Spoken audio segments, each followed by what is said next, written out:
Ano pa? Lana. Lana? Ano natutunan mo? Matay si Jesus sa cross. Okay na? Okay na. Lalo na lang kumain kami. Pero pinakamasaya sa lahat ang nabaptize ako sa Holy Spirit sa water baptism. Sige, good kid. What else? I learned mutaraw ng tubig. Ayaw nga dyan rin ng dagay.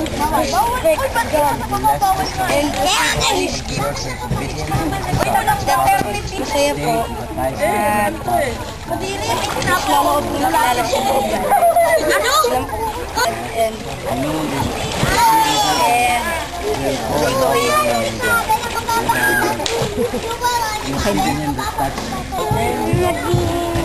mag-obey kay God at saka mag-obey sa words ng God.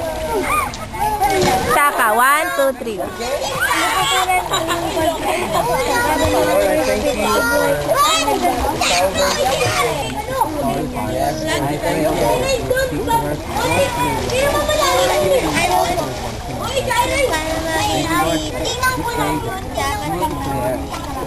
Faithful the Lord, publicly, in Christ now.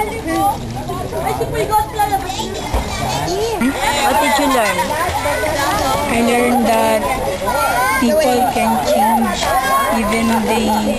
even though they are bad.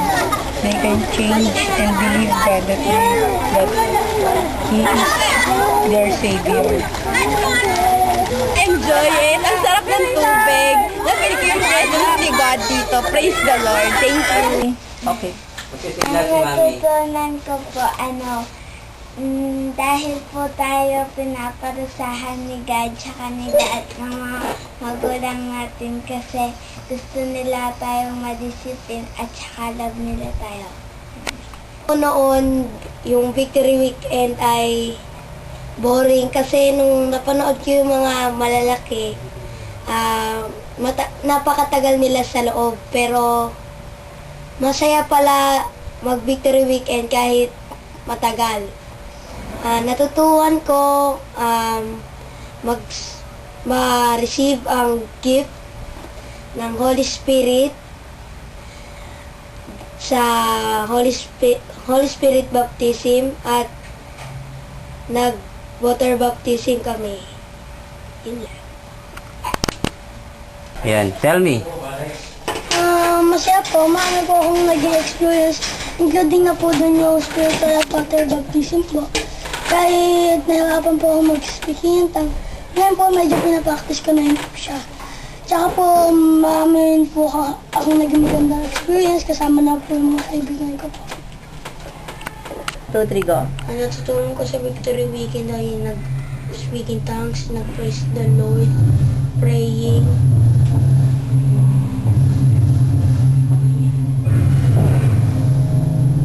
singing.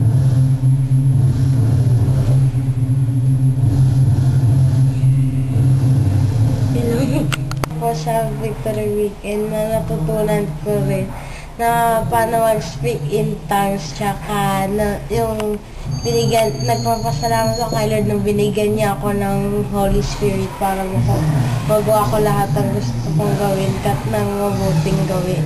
So, tsaka natutunan ko rin kung paano nalaman ko lahat na kaya pala tayo kailangan baptism kasi kailangan natin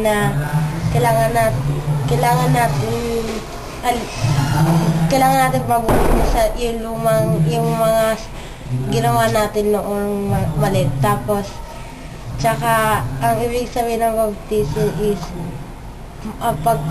yung pagkamatay at ang muling pagkabuhay mo. Tsaka ang dami akong naging kaibigan sa Victory Weekend. Love po.